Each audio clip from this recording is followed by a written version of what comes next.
അരുൺകുമാർ, ഇന്ന് കോടതിയിൽ നിന്ന് ഹൈക്കോടതിയിൽ നിന്ന് വന്നിരിക്കുന്ന രൂക്ഷമായ ചോദ്യങ്ങൾ, കോടതി ദേവസ്വം ബോർഡിനോട് നിരവധി ചോദ്യങ്ങൾ ചോദിച്ചിരിക്കുന്നു. അതിനൊക്കെയുള്ള മറുപടി വെള്ളിയാഴ്ച നൽകണം. ഇന്നലെ സന്നിധാനത്ത് കണ്ട തിരക്ക്, ആ തിരക്ക് ഒരു സ്റ്റാമ്പേഡായി മാറാഞ്ഞത് ഭാഗ്യം എന്നതാണ് ഇപ്പോൾ കരുതേണ്ടത്. അങ്ങനെ ഒരു തിരക്ക്, അതിനുള്ള കാരണങ്ങൾ എന്താണ് സർക്കാർ മനസ്സിലാക്കേണ്ടത്, CPM മനസ്സിലാക്കുന്നത്? ഈ ചർച്ചയുടെ ഒരു കാർഡിന്റെ ഹെഡിങ് തന്നെ കോടതി കുടഞ്ഞോ എന്നാണ്. കോടതി ഒരു കുടയും ചെയ്തില്ല, ഒരു വിമർശനങ്ങളും ഇതിന്റെ ഭാഗമായിട്ട് ഉന്നയിച്ചില്ല, ഒരു അതൃപ്തിയും രേഖപ്പെടുത്തിയില്ല, ഒരു തൃപ്തിക്കുറവും രേഖപ്പെടുത്തിയിട്ടില്ല. ഈ ശബരിമലയിൽ ഏതെങ്കിലും തരത്തിൽ കാര്യങ്ങൾ നടക്കുന്നുണ്ടെങ്കിൽ അതിൽ ഹൈക്കോടതിയുടെ കൃത്യമായിട്ടുള്ള സർവൈലൻസ് ഉണ്ട് എന്ന് നമുക്കറിയാം. ഓൺലൈൻ ബുക്കിംഗുമായി ബന്ധപ്പെട്ടുകൊണ്ടും സ്പോട്ട് ബുക്കിംഗുമായി ബന്ധപ്പെട്ടുകൊണ്ടും ഇത്ര പേരെ ബുക്ക് ചെയ്യണം എന്ന് തീരുമാനിച്ചത് ബഹുമാനപ്പെട്ട ഹൈക്കോടതിയാണ്. ആ ഹൈക്കോടതിയുടെ ഉത്തരവ് പ്രകാരം മാത്രമേ അവിടെ ശബരിമലയിൽ ഭക്തന്മാരെ പ്രവേശിപ്പിച്ചിട്ടുള്ളൂ. അതിൽ ഒരു പ്രശ്നമുണ്ടായത്, ഓൺലൈൻ ബുക്കിംഗിന്റെ ഭാഗമായി 20-ാം തീയതിയും 21-ാം തീയതിയും 25-ാം തീയതിയും എല്ലാം ഡേറ്റ് കിട്ടിയ ആളുകൾ വരെ ആദ്യ ദിവസമായ വൃശ്ചികം 1 തന്നെ വന്നതിന്റെ ഒരു പ്രശ്നമുണ്ട്.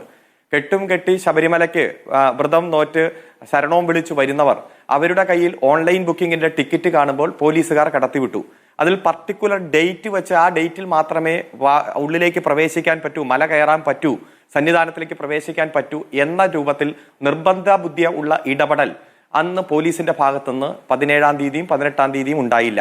പക്ഷേ ഹൈക്കോടതി കൃത്യമായി ആ ഡേറ്റ് വെച്ച് മാത്രമേ കടത്തിവിടാവൂ എന്നിപ്പോൾ പറഞ്ഞിട്ടുണ്ട്.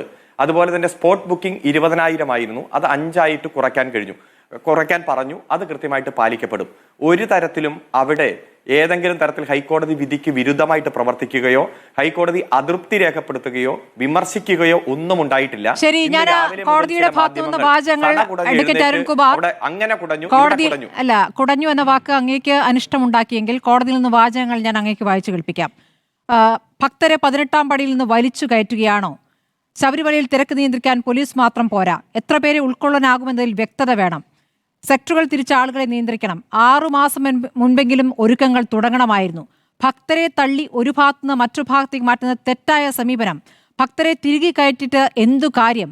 സന്നിധാനത്ത് ഒരു സമയം എത്ര പേരെ ഉൾക്കൊള്ളുമെന്നതിൽ വ്യക്തതയുണ്ടോ? 90,000 ഭക്തർ എന്നത് എവിടെ മുതൽ എവിടെ വരെ എന്നതിൽ വ്യക്തതയുണ്ടോ? എന്തിനാണ് ഇത്രയും പേരെ ശബരിമലയിലേക്ക് കയറ്റുന്നത്? സ്പോട്ട് ബുക്കിംഗ് കഴിഞ്ഞാലും 10,000-ലധികം പേർ മല കയറുന്നു എന്നാണ് ബോർഡ് മറുപടിയായി നൽകിയത്. ബോർഡ് ഇന്ന് കോടതിയിൽ പറഞ്ഞത് എന്താണെന്നറിയോ? കുഴപ്പം പറ്റിയിട്ടുണ്ട്, പരിഹരിക്കാമെന്നാണ്. അപ്പോൾ അങ്ങത് വിമർശനമല്ല എന്ന് പറഞ്ഞിട്ട് കാര്യമില്ല, കോടതിയുടെ ഭാഗത്തുനിന്ന് വിമർശനമാണ്. കോടതി അത് വെള്ളിയാഴ്ച, അതായത് മറ്റന്നാൾ മറുപടി നൽകണമെന്നാണ് പറഞ്ഞിരിക്കുന്നത്. വിർച്വൽ ക്യൂവിൻ്റെ എണ്ണം കുറയ്ക്കേണ്ടി വരുമെന്ന് പറയുന്നു. സ്ത്രീകളും കുട്ടികളും ഉൾപ്പെടെയുള്ള ഭക്തരാണ് ക്യൂവിൽ നിൽക്കുന്നതെന്ന് ഹൈക്കോടതി പറയുന്നു. അവിടെ ക്യൂ നിൽക്കുന്നവരുടെ പ്രതികരണങ്ങളാണല്ലോ നമ്മൾ തുടക്കത്തിൽ കണ്ടത്. ആ നിൽക്കുന്നവരുടെ പ്രതികരണങ്ങൾ അവരനുഭവിക്കുന്ന ബുദ്ധിമുട്ടാണല്ലോ പറയുന്നത്. പറഞ്ഞോളൂ. ഈ ഹൈക്കോടതിയുടെ ഇന്നത്തെ ഇടക്കാല ഉത്തരവിന്റെ ഏതു പാരഗ്രാഫിലെ ഏതു വരിയാണ് താങ്കൾ വായിച്ചത്? ഒന്ന് പറയാമോ? ഉത്തരവിന്റെ പകർപ്പായിട്ട് എനിക്ക് കിട്ടിയിട്ടില്ല. കോടതി വിധി വന്ന സമയത്ത്, കോടതി ഉത്തരവ് വിമർശനങ്ങൾ വന്ന സമയത്ത് നമ്മൾ ദേവസ്വം ബോർഡ് പ്രസിഡന്റിനെ അടക്കം വിളിച്ചതും ദേവസ്വം ബോർഡ് പ്രസിഡന്റ് കുഴപ്പങ്ങൾ പറ്റിയിട്ടുണ്ട്, പരിഹരിക്കുമെന്ന് പറഞ്ഞതുമാണ്. അങ്ങേക്ക് എന്താണ് ഈ കുഴപ്പമില്ല എന്നാണ് പറഞ്ഞത്? ഇന്നലെ കണ്ട ദൃശ്യങ്ങളൊന്നും തിരക്കിൻ്റെതല്ലേ? ഇന്നലെ അവിടെ കണ്ട കുട്ടികളടക്കം കരയുന്ന, വൃദ്ധരടക്കം ബുദ്ധിമുട്ടുന്ന, അവിടെ ദർശനം നടത്താതെ മടങ്ങിപ്പോയവർ ഒരു യാഥാർത്ഥ്യമല്ലേ? വിധി നിങ്ങൾക്ക് കിട്ടിയില്ല, അതായത് വിധി പുറത്തു വന്നിട്ടില്ല, ആ വിധി നിങ്ങൾ വായിച്ചിട്ടില്ല. ആ വായിക്കാതെ ചില വാചകങ്ങൾ നിങ്ങൾ എഴുതി പിടിപ്പിച്ച് നിയമകാര്യ ലേഖകൻ ഞങ്ങൾക്ക് റിപ്പോർട്ട് ചെയ്യുന്ന തെറ്റായ വാർത്തയല്ല. ഇന്ന് ഏത് ചാനലിലാണ് ഈ വാർത്തയില്ലാത്തത്? ഏത് മാധ്യമങ്ങളിലാണ് വാർത്തയില്ലാത്തത്? ഈ വാർത്തകളോട് ദേവസ്വം ബോർഡ് പ്രസിഡന്റ് പ്രതികരിച്ചത് കുഴപ്പം പറ്റിയിട്ടുണ്ടെന്നാണ്. അങ്ങ് എന്തിനാണ് അത് ഖണ്ഡിക്കാൻ നിൽക്കുന്നത്? ഖണ്ഡിക്കാൻ സത്യസന്ധമായ കാര്യങ്ങൾ നിങ്ങളുടെ ചർച്ചയിൽ വന്ന് പറയുന്നു. നിങ്ങളുടെ നിയമകാര്യ ലേഖൻ ഉണ്ടെന്നുള്ളത് പുതിയ സംഭവമൊന്നുമല്ലല്ലോ. ആ നിയമകാര്യ ലേഖൻ പറഞ്ഞതായി നിങ്ങൾ പറഞ്ഞിരിക്കുന്ന വാചകം പുറത്തു വരാത്ത ഒരു ഇടക്കാല ഉത്തരവിലെ ആ ഇടക്കാല ഉത്തരവിൽ ഒരു വരി പോലും പുറത്തു വരാത്ത സാഹചര്യത്തിൽ കോടതി പറയാത്ത കാര്യങ്ങൾ ശുദ്ധ അസംബന്ധം, ശുദ്ധ കള്ളം, വ്യാജ വാർത്ത, രാവിലെ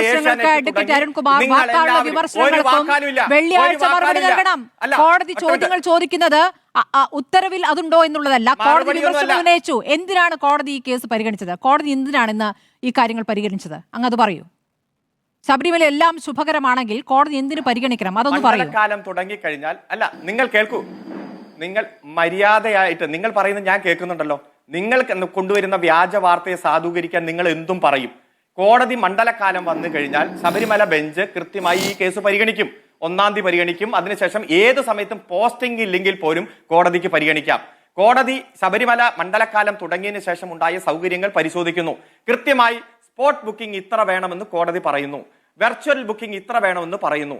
അത്തരത്തിൽ ബുക്കിംഗ് ഉള്ളവരെ മാത്രം ശബരിമലയിൽ വരുന്നു. പക്ഷേ മറ്റു ദിവസങ്ങളിൽ ബുക്ക് ചെയ്തവരും കെട്ട് നിറച്ച് ശബരിമലയ്ക്ക് വരുമ്പോൾ അവരും പ്രവേശിക്കുന്ന ഒരു സാഹചര്യം ഉണ്ടായി. പോലീസ് ഇൻഡിവിജ്വലായി പരിശോധിച്ച് നിങ്ങളുടെ വെർച്വൽ ബുക്കിംഗിന്റെ ഡേറ്റ് 25-ാം തീയതിയാണ് അല്ലെങ്കിൽ 22-ാം തീയതിയാണ്, വരാൻ പോകുന്ന ദിവസമാണ്, അതുകൊണ്ട് നിങ്ങൾ പ്രവേശിക്കാൻ പാടില്ല എന്ന് പറഞ്ഞ് തടയുന്ന ഒരു സാഹചര്യം ഉണ്ടായില്ല. അതിന്റെ ഒരു കുറവ് ദേവസ്വം ബോർഡിനും പോലീസിനും പറ്റിയിട്ടുണ്ട് എന്നത് അഡ്മിറ്റ് ചെയ്തു. ഇന്നലെ തന്നെ അഡ്മിറ്റ് ചെയ്തു. കോടതി പറഞ്ഞു പോസ്റ്റ് ഡേറ്റിൽ വരുന്നവരെ ഇനി പ്രവേശിപ്പിക്കേണ്ടതില്ല. അതുപോലെ തന്നെ സ്പോട്ട് ബുക്കിംഗ് 20-ൽ നിന്ന് 5000 കുറയ്ക്കാൻ പറയുന്നു.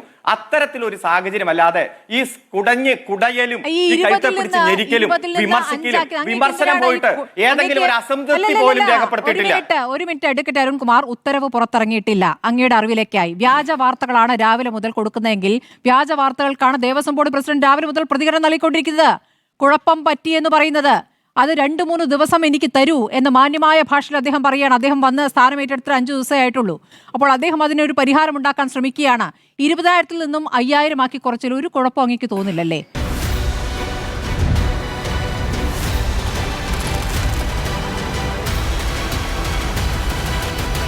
ഡിബേറ്റ് വിത്ത് സ്മൃതി പരുത്തിക്കാട്.